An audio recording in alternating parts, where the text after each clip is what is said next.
Vincent Kessel, bonjour. Bonjour. Comment ça va? Bah ça va pas mal et vous? Ben, moi je vais très bien. Bon. Je suis très content de vous voir rasé. Ouais. Ça change. Enfin rasé, plus ou moins quoi. Ouais, plus ou moins rasé. Ça fait quoi d'être poilu tout au long d'un film? Ça fait chaud. Ouais. Ça fait très très chaud. Alors, je me plains pas, je suis ravi d'être dans cette aventure, mais c'est vrai que... alors, contrairement à ce qu'on pourrait penser, mon visage n'est pas poilu pendant le tournage. C'est un masque numérique, donc j'avais la chance d'avoir au moins le visage à l'air libre. Mais par contre, le corps, ça pesait vraiment 1 tonne et c'était extrêmement chaud. C'était les contraintes auxquelles vous êtes habitué en cours de tournage? J'ai perdu 10 kilos quand même, hein, juste en suant. Mais non, enfin, ça va. Vous savez, chaque film enfin chaque personnage, je dirais, a ses contraintes. Là, c'était une contrainte physique, je dirais. Mhm. Ça fait quoi d'incarner un prince, la bête aussi? Écoutez, ça fait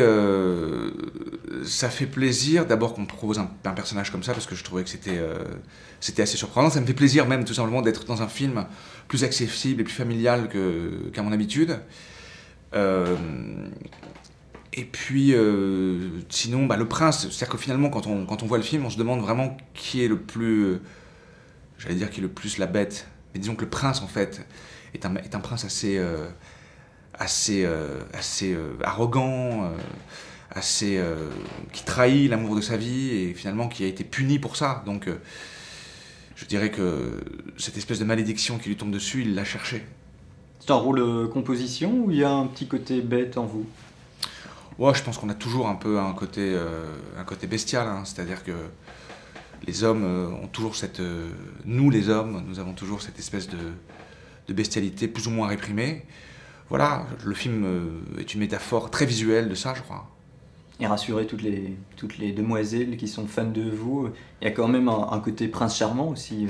Écoutez, franchement, le prince charmant, je crois que c'est une invention on a mis en place pour faire venir les gonzesses. Mais le prince charmant n'existe pas vraiment. C'est-à-dire, derrière chaque prince, il y a une bête. Et que malheureusement, quand on accepte d'avoir un homme dans sa vie, je crois qu'il faut accepter les deux. Mmh. D'ailleurs, le prince est chiant, s'il n'y a pas la bête derrière, franchement. C'est votre avis. Demandez à votre copine, on verra ce qu'elle en pense. Les influences, vous avez eu des influences, j'imagine, à ce rôle, oui? Ou pas? Non. Le premier film? Comment? Vous avez regardé le film de Cocteau? Oui, j'ai vu le film de Cocteau quand j'étais plus jeune, et j'ai vu Walt Disney ensuite à travers mes enfants, etc. Bien sûr, mais franchement, quand on est sur le plateau avec un costume de 45 kilos sur le dos, je crois on oublie un peu tout ça. Mmh. Ouais. Alors, il y a un côté réel, il y a un côté virtuel. C'était quoi la part de réel et de virtuel dans le tournage? Ah ben là, je veux dire, il y a 90% de virtuel, un point c'est tout. Donc le réel reste quand même plus une idée qu'une réalité sur le plateau. Tout ça, c'est de la technologie, c'est des artifices, c'est du travail. Et pour à la finale créer cet univers complètement fantasmagorique avec cette créature impossible, voilà, mais avec des situations finalement qui restent assez réelles. C'est la seule chose finalement de réel, ce sont les situations. Le public cible, c'est qui? Ce sont les adultes? Ce sont les enfants aussi? Écoutez, je sais pas, c'est-à-dire qu'aujourd'hui avec cette recrudescence des contes comme ça au cinéma, je crois que ça s'adresse un peu à tout le monde. Moi, j'ai regardé les Blanche-Neige qui sont sorties il y a pas longtemps. Je regardais Shrek aussi, parce que c'est aussi un peu de ça qu'il s'agit. Et donc, je crois que ça s'adresse un petit peu à tout le monde. L'idée, c'était de garder, depuis le début, avec ce film, un public assez large. C'est un film familial. Mmh.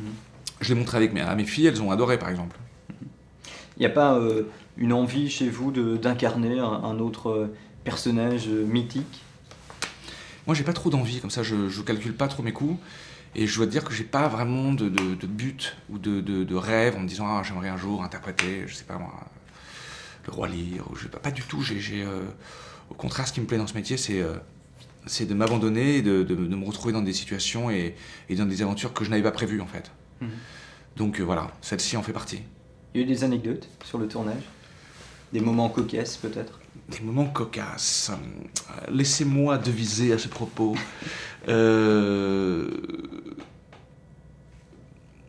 Écoutez, citer là comme ça, non. Je suis très mauvais pour les anecdotes de plateau. Mais je crois qu'il y en a pas mal dans le dossier de presse éventuellement.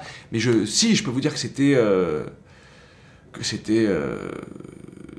par exemple, au moment de la danse, à un moment, parlons de la danse, tiens, c'est marrant. La danse, en principe, je danse avec ma cape, je sais pas si vous avez vu la taille de la cape, et le poids avec le col en acier, et ma queue. Que j'avais une queue en animatronique, dirigée par des mecs à l'extérieur avec des télécommandes. Et en fait, c'était juste impossible. C'est-à-dire que je marchais sur la cape, je marchais sur Léa, enfin, c'était vraiment le souk absolu. Et donc j'ai réussi à me débarrasser de la cape et de la queue. Et finalement, on a rajouté une queue donc, en effets spéciaux par la suite, comme ça qui bouge un peu en rythme.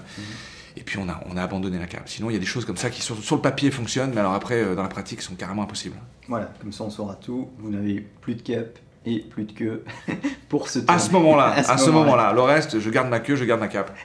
Un mot sur Léa Seydoux, votre partenaire. C'était la bonne personne pour le bon rôle? Écoutez, moi, ouais, dès qu'on m'a parlé d'elle, j'ai trouvé que c'était une bonne idée.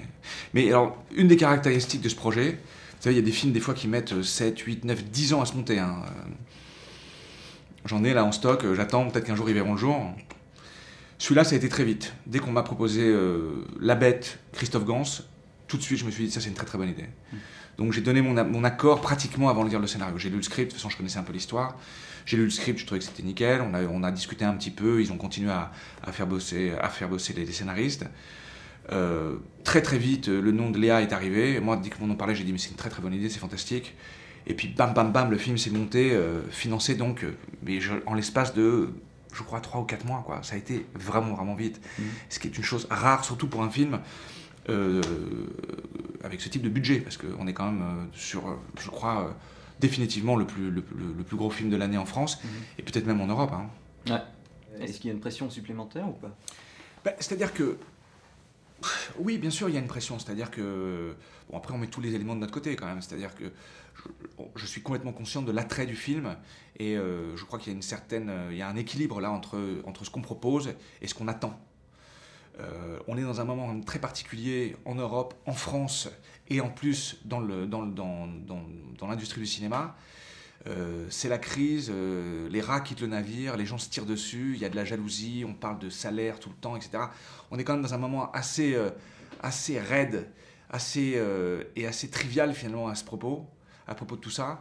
Et je crois que c'est très important qu'il y ait des films comme ça ambitieux, français, et donc a fortiori européens, qui transforment l'essai. C'est important pour tout le monde, quoi. C'est-à-dire que c'est pas juste pour moi je serais ravi que ça fonctionne, mais quand un film comme ça, avec un pari tel que celui-ci, passe la barre, ça fait du bien à toute l'industrie. Un petit rugissement pour terminer?